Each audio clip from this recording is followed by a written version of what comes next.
Hi hello friends, ಎಲ್ಲರಿಗೂ ನಮಸ್ಕಾರ. ನಾನು ಸೀತಾ. ನಮ್ಮ ಅಮ್ಮನ ಅಡುಗೆಗೆ ಸ್ವಾಗತ. ಯಾರೆಲ್ಲ ಸಬ್ಸ್ಕ್ರೈಬ್ ಮಾಡಿ ನೋಡ್ತಾ ಇದ್ದೀರಾ ಎಲ್ಲರಿಗೂ ಧನ್ಯವಾದಗಳು. ಯಾರೆಲ್ಲ ಸಬ್ಸ್ಕ್ರೈಬ್ ಮಾಡಿದ್ದೀರಾ ನೋಡ್ತಾ ಇದ್ದೀರಾ ಈಗಲೇ ಹೋಗಿ ಸಬ್ಸ್ಕ್ರೈಬ್ ಮಾಡಿ, ಬೆಲ್ಲೈಕನ್ ಕ್ಲಿಕ್ ಮಾಡಿ. ನಾವು ಹಾಕೋ ವೀಡಿಯೋಸ್ ಎಲ್ಲ ನಿಮಗೆ ನೋಟಿಫಿಕೇಷನ್ ಆಗಿಬರುತ್ತೆ. ಹಾಗೆ ಇವತ್ತು ನಾವು ಕಾಬೂಲ್ ಕಡಲೆಕಾಳಿಂದ ಉಸ್ಲಿ ಹೇಗೆ ಮಾಡೋದು ಅಂತ ತೋರಿಸ್ಕೊಡ್ತಾ ಇದ್ದೀವಿ. ಹಾಗೂ ಗೌರಿ ಗಣೇಶ ಹಬ್ಬಕ್ಕೆ ಈ ಉಸ್ಲಿ ನೈವೇದ್ಯವಾಗಿ ಪ್ರಸಾದ ರೀತಿಯಲ್ಲೂ ಮಾಡ್ಬೋದು. ಯಾವುದೇ ರೀತಿಯ ಈರುಳ್ಳಿ ಬೆಳ್ಳುಳ್ಳಿ ಏನು ಹಾಕದೆ ಮಾಡಿದ್ದೀವಿ. ಹಾಗೆ ಯಾರೆಲ್ಲ ಡಯಟ್ ಮಾಡ್ತಾ ಇದ್ದೀರಾ, ಈ ಉಸ್ಲಿ ತುಂಬಾ ಒಳ್ಳೆಯದು, ಆರೋಗ್ಯಕ್ಕೂ ತುಂಬಾ ಒಳ್ಳೆಯದು. ಇದರಲ್ಲಿ ಪ್ರೋಟೀನ್ ಇದೆ. ಯಾರೆಲ್ಲ ಕಾಬೂಲ್ ಕಡಲೆಕಾಳು ಉಸ್ಲಿಯನ್ನು ಯಾರೆಲ್ಲ ಇಷ್ಟಪಡ್ತೀರಾ ಕಮೆಂಟ್ ಮಾಡಿ. ಹಾಗೆ ಈ ವಿಡಿಯೋಗೊಂದು ಲೈಕ್ ಮಾಡಿ. ಬನ್ನಿ ಕಾಬೂಲ್ ಕಡಲೆಕಾಳು ಉಸ್ಲಿಯನ್ನು ಹೇಗೆ ಮಾಡೋದು ಅಂತ ನೋಡ್ಕೊಂಬರೋಣ. 1 ಕಪ್ ಆಗೋಷ್ಟು ಕಾಬೂಲ್ ಕಡಲೆನ ನಾನು ತಗೊಂಡಿದ್ದೀನಿ. ಇದು ಒಂದು ಪಾತ್ರೆಗೆ ಶಿಫ್ಟ್ ಮಾಡಿಕೊಂಡು ನೀರು ಮುಳುಗೋಷ್ಟು ಹಾಕ್ಕೊಂಡಿದ್ದೀನಿ. ಇದನ್ನು ನಾವು ಒಂದು 10 ಗಂಟೆ ಕಾಲ ನೆನೆಯೋದಕ್ಕೆ ಬಿಡಬೇಕಾಗುತ್ತೆ. ಅಂದರೆ ಓವರ್ ನೈಟ್ ಬಿಟ್ಟರೆ ಸಾಕಾಗುತ್ತೆ. ಇದು ನೋಡಿದ್ರಲ್ಲ, ಇವಾಗ ನಾನು ಹೀಗೇ ಒಂದು ಪಾತ್ರೆನ ಮುಚ್ಚಿ ಒಂದು ಓವರ್ ನೈಟು ನೆನೆಯೋದಕ್ಕೆ ಬಿಡ್ತಾ ಇದ್ದೀನಿ. ಇವಾಗ 10 ಗಂಟೆ ಆಗಿದೆ. ನೋಡಿದ್ರಲ್ಲ ಎಷ್ಟು ಚೆನ್ನಾಗಿ ಅದು ನೆಂದಿದೆ ಅಂತ. ತುಂಬಾ ಒಳ್ಳೆಯದು ಫ್ರೆಂಡ್ಸ್. ಕಾಬೂಲ್ ಕಡಲೆ ನಮಗೆ ಡಯಟ್ ಮಾಡೋರ್ಗಂತೂ ಒಂದು ರೆಸಿಪಿ ಅಂತಲೇ ಹೇಳ್ಬೋದು ಇದು.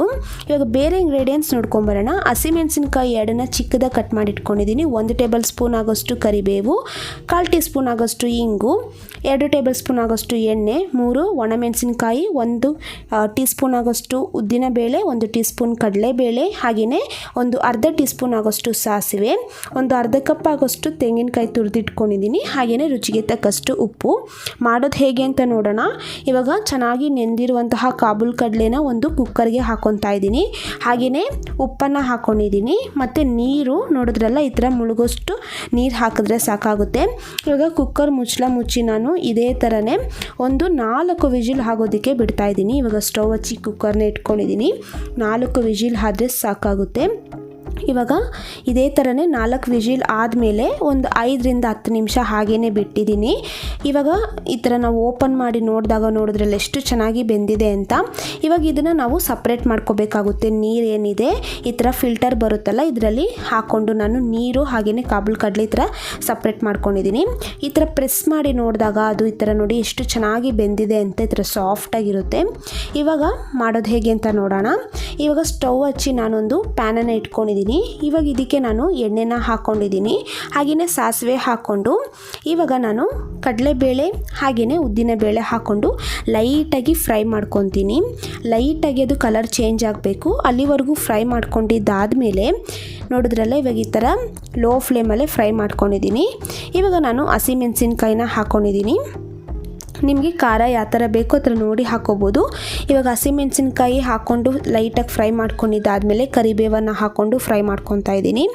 ಇವಾಗ ಇದನ್ನು ಸಹ ಫ್ರೈ ಮಾಡ್ಕೊಂಡಿದ್ದಾದಮೇಲೆ ಒಣಮೆಣಸಿನ್ಕಾಯಿ 3 ಹಾಕ್ಕೊಂಡಿದ್ದೀನಿ. ಇದನ್ನು ಸಹ ಫ್ರೈ ಮಾಡ್ಕೋಬೇಕು.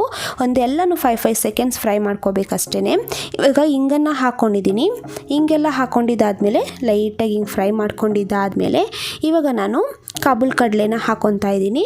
ಹಾಗೆಯೇ ತೆಂಗಿನಕಾಯಿ ತುರಿನ ಹಾಕ್ಕೊತಾ ಇದ್ದೀನಿ. ಒಂದು ಅರ್ಧ ಕಪ್ ಆಗೋಷ್ಟು. ಈ ಥರ ಹಾಕೋದ್ರಿಂದ ಟೇಸ್ಟಿಯಾಗಿ ತುಂಬಾ ಚೆನ್ನಾಗಿರುತ್ತೆ. ಇವಾಗ ನೋಡಿದ್ರಲ್ಲ, ಇವಾಗ ತೆಂಗಿನಕಾಯಿ ತುರಿ ಹಾಕ್ಕೊಂಡು ಇವಾಗ ಇದೆಲ್ಲ ಒಂದು ಸತಿ ಚೆನ್ನಾಗಿ ಮಿಕ್ಸ್ ಮಾಡ್ಕೊಂಡಿದ್ದಾದಮೇಲೆ ಇವಾಗ ನಾನು ಸ್ವಲ್ಪ ಉಪ್ಪನ್ನು ಹಾಕ್ಕೊತಾ ಇದ್ದೀನಿ. ರುಚಿಗೆ ತಕ್ಕಷ್ಟು. ನಾವು ಕಾಬೂಲ್ ಕಡಲೆ ಬೇಯಿಸುವಾಗನೇ ಉಪ್ಪು ಹಾಕಿದ್ರಿ. ಈ ಟೈಮಲ್ಲಿ ಒಂದು ಸ್ವಲ್ಪ ಉಪ್ಪು ಹಾಕ್ಕೊಂಡು ಚೆನ್ನಾಗಿ ಒಂದು ಸತಿ ಮಿಕ್ಸ್ ಮಾಡಿಕೊಂಡ್ರೆ ಕಾಬೂಲ್ ಕಡಲೆ ಉಸ್ಲಿ ರೆಡಿಯಾಗಿದೆ. ತುಂಬಾ ಚೆನ್ನಾಗಿರುತ್ತೆ.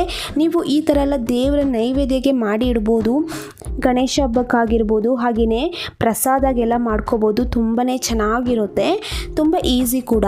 ನೀವು ಸಹ ಮನೇಲಿ ಒಂದು ಸತಿ ಟ್ರೈ ಮಾಡಿ ಹೇಗೆ ಬಂತು ಅಂತ ಕಮೆಂಟ್ ಮಾಡಿ. ಹಾಗೆಯೇ ಮತ್ತಷ್ಟು ಈಸಿ ರೆಸಿಪೀಸ್ಗೆ ನಮ್ಮ ಅಮ್ಮನ ಅಡುಗೆ ಚಾನಲ್ನ ಸಬ್ಸ್ಕ್ರೈಬ್ ಮಾಡ್ಕೊಳ್ಳಿ. ಹಾಗೆಯೇ ಪಕ್ಕದಲ್ಲಿ ಬರುವ ಬೆಲ್ ಐಕನ್ನ ಕ್ಲಿಕ್ ಮಾಡೋದು ಮಾತ್ರ ಮರಿಬೇಡಿ. ಹಾಗಾದರೆ ಮಾತ್ರ ನಾವು ಹಾಕೋ ಎಲ್ಲ ವೀಡಿಯೋಸು ನಿಮಗೆ ನೋಟಿಫಿಕೇಷನ್ ಆಗಿ ಬರುತ್ತೆ. ಈ ವಿಡಿಯೋ ನೋಡಿರುವ ಎಲ್ಲ ವೀಕ್ಷಕರಿಗೂ ಧನ್ಯವಾದಗಳು.